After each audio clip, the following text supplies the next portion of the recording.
So oil pan's on, it's fully dried and oil's been poured in, and it's been just sitting here for 3+ hours and everything's dry. That's a good sign.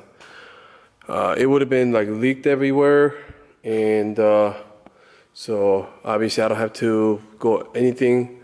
I probably put it undercover, but I don't have to do anything underneath of the car anymore. Just put the turbo, whatever is left out in the engine bay, the car's good to go. So, you know, this much close to start up this car and maybe able to move the car. So, and on the side, I just started working on the timing change while watching Jimmy Oaks' video. Shout out to Jimmy. And I wanted to kind of show you guys. This is after draining the oil all the way, and see how much it's left in the oil pan. It's disgusting. So this motor was in very bad condition. As you can see, it was like leaking a little bit here and there too.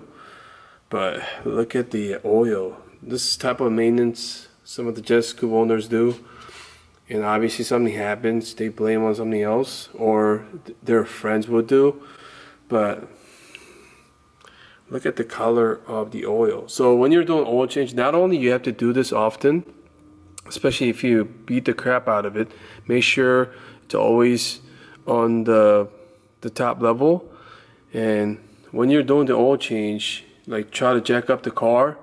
Like what I usually do, since that cap is on that side, if you jack up that side, you'll actually drain a little more.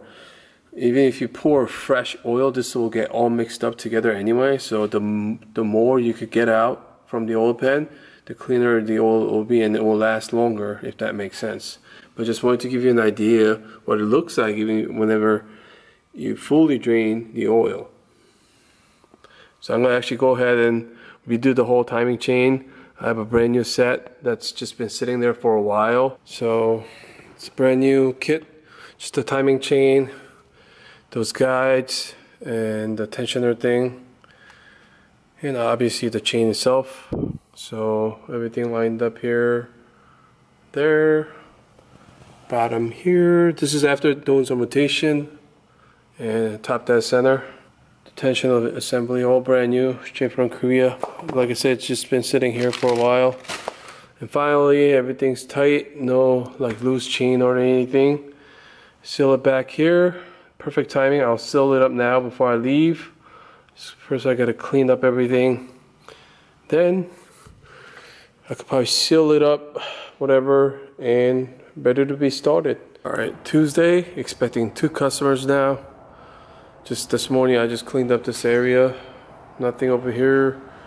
It was dusty, full of crap, so sweep the whole place out. And up here, I'm still organizing. Got myself a TV over there, brought it up here, so when I'm working on it, I have some entertainment. And I gotta move some of the stuff over here. Over there, I gotta put the cover back on the motor, let it sit, and put everything back together. That's the plan for today. And inside, I vacuum out the whole place. Pretty much white down. This is now white again. It used to be black. Everything was black. Disgusting. And I don't know if you noticed, I sound so much better than before I left to Korea. One of the reasons why I sound so horrible in these videos is because of this place right here. So I was just started working on the project, sanded and put the cover back on, everything torqued down, putting all the pulleys and the tensioner thing, and what's left to do is pretty much bolt up whatever and run the harness. But while I was doing that, I felt a little weird on my elbow, and I saw this. Do you think this is normal? I don't know if you can see it, but this part is like really swollen. Feels like it has water in there. Let me know what it is. Maybe I'll know later, but looks scary. Maybe I got bitten by a bee. I don't know. It looks very weird. But I'm gonna actually finish this up.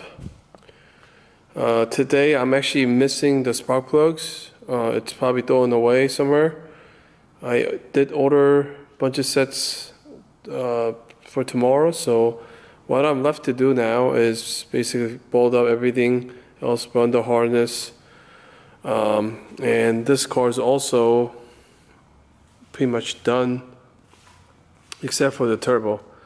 I don't know if I'm gonna have time to start both cars this week, but I'm trying to actually bolt up everything so I'm not wasting no time, and I'll have all the cars that I could actually move except for this one. But I have different plans for this one, so that's coming.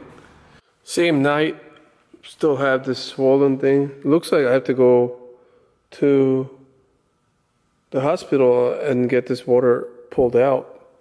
So, but it doesn't really bother me from doing things, so I'm just gonna see how it's gonna go tomorrow and go from there. But decided to stay a little longer.